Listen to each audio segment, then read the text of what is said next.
guys! So, welcome back to my YouTube channel. So, today's video guys is magluluto po tayo ng chicken curry.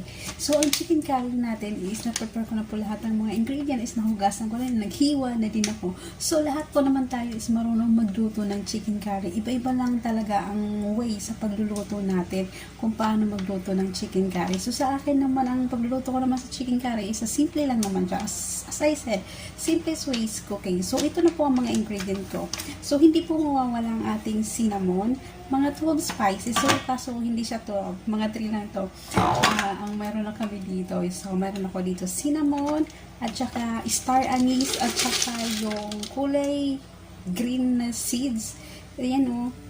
Ito yung cinnamon na block. Tsaka ito naman yung, yan siya. Di ko alam pangalan yan. Basta kayo na mahal. Kayo na pagbahala. So, ito naman meron ako dito tomato. So, ang tomato naman nilalagay ito sa panghuli para maging sour taste ang ating chicken curry.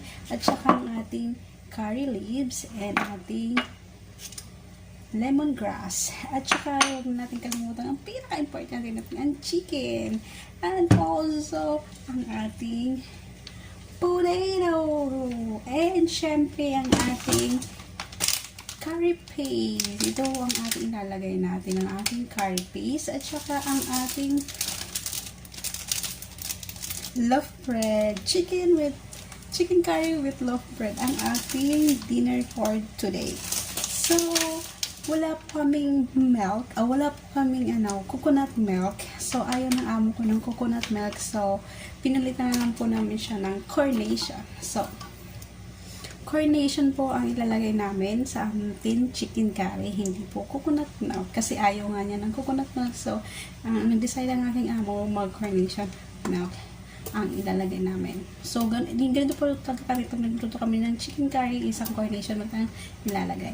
So, simulan na po natin yung ating pagluluto. At if you like this video, just give me thumbs up and subscribe. Don't forget to hit the bell button. Tara, simulan na po natin.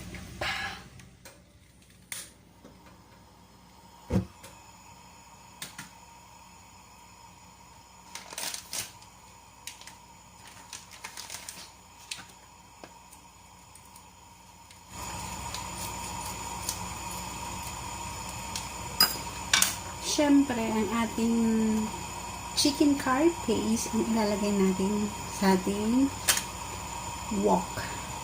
Wala, hindi na po natin magsusutay ng bawang, sibuyas, at ginger. Kasi nandito na siya package.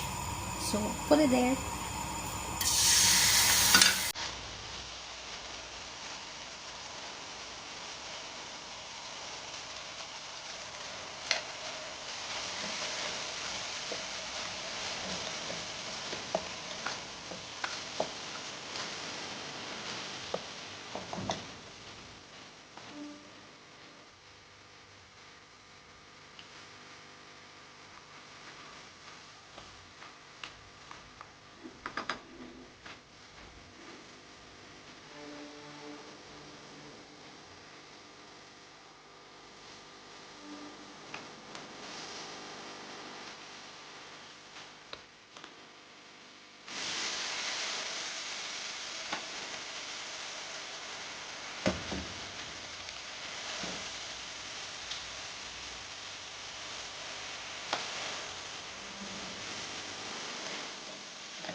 So, titingnan natin yung ating chicken curry kung ready to cook na siya. So, ilalagay na natin ng ating tomato.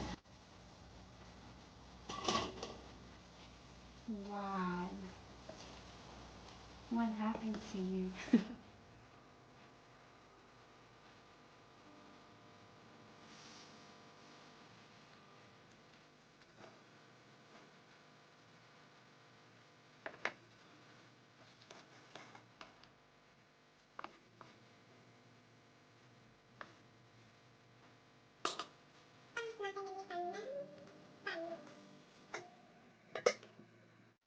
So, pagkatapos natin yung ating tomato, silalagyan na natin yung ating carnation milk. Isang lata. Isang serving, ano to? 250? So, ubusin natin to at ilalagay natin dito sa ating chicken curry.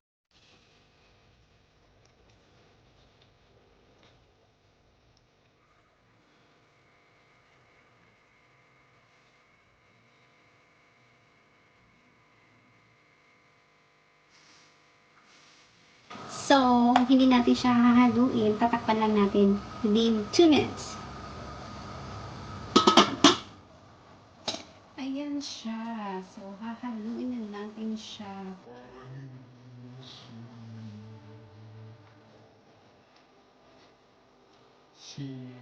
Para hindi mabuhol.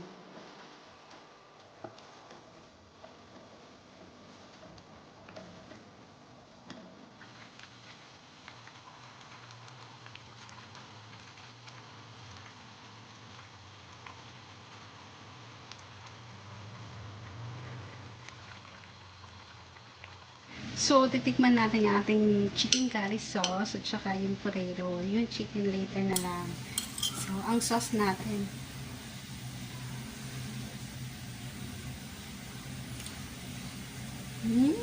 Yummy. At saka ang spicy niya, sarap. Sakto lang yung ano niya, yung anghang niya, at saka yung lapot niya. At yummy. At saka, dip mo yung lovebird niya, din tsak, masarap.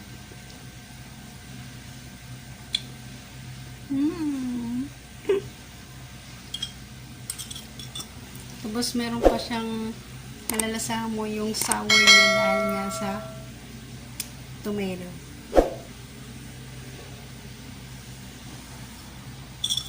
Ang anghang at saka ang init.